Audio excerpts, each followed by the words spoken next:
Western Pacific, 2 a.m. Somewhere off Guam, a Virginia-class submarine lies hidden beneath the waves. 20,000 feet above, B-2 stealth bombers silently drift across the night sky. They're in position, knowing their next move will change history. The target? China. The U.S. has the most powerful military on Earth. China has home turf, one of the largest armies in the world, and a wall of long-range missiles meant to keep the U.S. Navy away. NATO hesitates. European leaders call for diplomacy. Japan, South Korea, and Australia allow U.S. use of bases, but their soldiers stay home. America stands alone. Nuclear weapons are off the table. Both Washington and Beijing know if this war goes nuclear, the world ends. So the war stays conventional. That leaves the U.S. just 60 to 90 days to prepare. Keep in mind this is a sandbox scenario. Thanks. So what does the plan actually look like?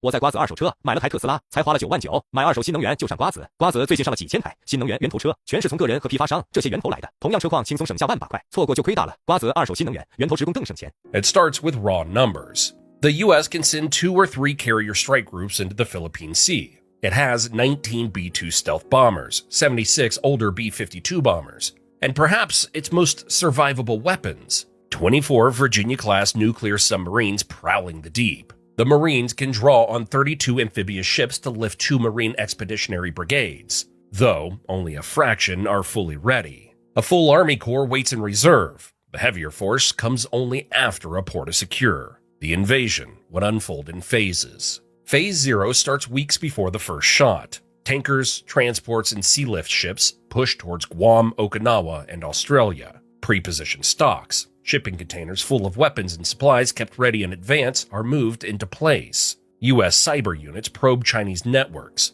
planting hidden access points, jamming radar data, and slipping false signals into enemy systems. In orbit, Space Force shifts satellites into wartime posture, deploying small backups to keep communications alive once China begins trying to blind the sky. Phase 1 is the opening strike. B-2 stealth bombers fly in to hit Chinese radar, missile batteries, and command bunkers. Virginia-class submarines launch cruise missiles at ports, fuel farms, and coastal defenses. U.S. carriers wait hundreds of miles offshore, launching F-35C stealth fighters and EA-18G Growlers, jets designed for electronic warfare to hammer missile sites. Super Hornets fire long-range anti-ship missiles at Chinese destroyers. The goal isn't to level the coast, it's to open short-lived corridors through China's air defenses, just wide enough for the next phase. Phase 2 is about sea control. U.S. submarines wait at the choke points, ambushing Chinese ships as they leave port.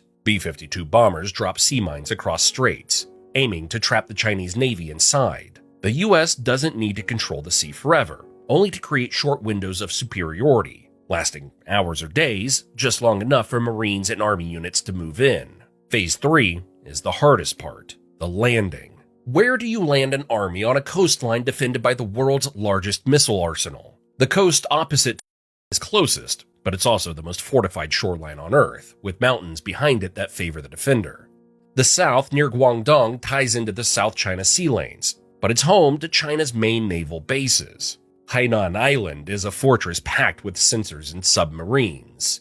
Even the softer-looking Beibu Gulf lies well inside of range of China's DF-21 and DF-26 missiles, designed specifically to sink ships at sea. And the U.S. doesn't need just a beach, it needs a port. Without one, the supply convoys can't keep moving. The military has floating piers and offload systems, but they aren't built to withstand precision missile strikes. That makes the mission clear. Seize a medium-sized port in a lightning strike, and keep it open under constant fire. Without that lifeline, the mission fails. Now, picture the other side. The People's Liberation Army has nearly 1 million active soldiers, organized into modern combined arms brigades. Its navy has already passed the U.S. in sheer numbers, with around 787 ships, including multiple carriers and around 80 submarines. Its air force flies around 2,800 fighters, J-10s, J-16s, an expanding fleet of stealthy J-20s. And layered around the coast is a belt of surface-to-air missile systems stretching hundreds of miles, backed by Russian-built S-400s. But the real danger is China's missile arsenal. The DF-21D can hit ships over 1,000 miles away. The DF-26 extends that reach to nearly 2,000 miles. Supersonic YJ-12s and sub-launched YJ-18s cover the paths in. If China's radar and targeting network stays alive, every American ship risks being swarmed by guided missiles. On top of that are waves of kamikaze drones and the new DF-17 hypersonic glider aimed at bases and tankers. China doesn't need to sink everything, just enough to make Washington hesitate. And Beijing has other cards to play. Its hackers attacked U.S. logistics software, scrambling convoy schedules. Its jammers spoofed GPS, forcing U.S. pilots and missiles to rely on older navigation systems. Its anti-satellite weapons cut Americans' eyes and ears in orbit. Suddenly, Marines may be storming a beach with broken communications, fewer smart weapons, and supply convoys that can't even reach them. So what happens when theory collides with reality? First, America burns through its stockpiles fast. Pentagon war games show the U.S. running out of precision missiles in weeks. Tankers and supply ships become the weak points. And no matter how many troops you land, if you can't feed them, fuel them, and keep ammo flowing, they collapse on the sand. Meanwhile, political and economic pressure goes through the roof. Global shipping halts, energy markets shake, stock markets crash. At home, Americans watch the news. Marines under heavy fire, carriers dodging missile swarms, fuel convoys exploding. Congress votes billions in emergency funding. But Pentagon planners quietly admit America's factories can't replace lost weapons and ships quickly. Production takes months or even years, which means the invasion must succeed quickly or not at all. So, how might it end? In the best case, after weeks of pounding, the U.S. punches a hole and seizes a southern port in a lightning strike. Marines push inland, overrunning coastal missile batteries and isolating the harbor. Submarines hold back China's fleet, engineers repair the port, and supply convoys begin flowing. America now has a bargaining chip, but the cost is staggering. Thousands soldiers lost, ships sunk, and a fragile foothold hanging on under non-stop missile fire. The more likely case, the port never holds. The U.S. tries to land, but surviving Chinese missiles crater runways, smash cranes, and cut supply lines faster than they can be repaired. After losing too many ships and men, Washington abandons the invasion.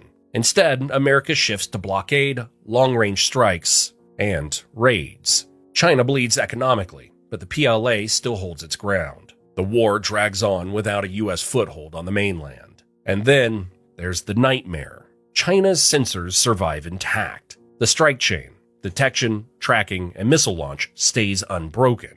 Waves of DF-21 and DF-26 missiles smash into a U.S. carrier group. An amphibious ship goes down, taking thousands of Marines with it. Sea-lift convoys burn at sea. Under political shock and logistical collapse, Washington halts the invasion entirely. Beijing declares victory, boasting it has repelled the most powerful military on Earth. The timeline is unforgiving. Weeks 1 through 4, bombing runs, missile duels, and submarine ambushes. Months 2 through 4, either a fragile foothold or a pivot to blockade. Beyond 6 months, it becomes a war of industry. America's limited stockpiles grinding against China's large numbers and proximity. So who wins? On paper, U.S. bombers and submarines can gut fleets. But China doesn't have to win at sea. It just has to hold its coast. Unless America can seize and keep a port alive under constant fire, the odds of success are slim. The realistic outcome isn't a U.S. march on Shanghai, but a tough standstill, a long, punishing air-sea battle, a tight blockade, and a global economy in ruins. Which leaves the last question, not whether the U.S. could invade China, but whether the world could survive what follows. And if you thought invading China was tough, imagine the tables turned. 瓜则二手新能源，源头直供更省钱。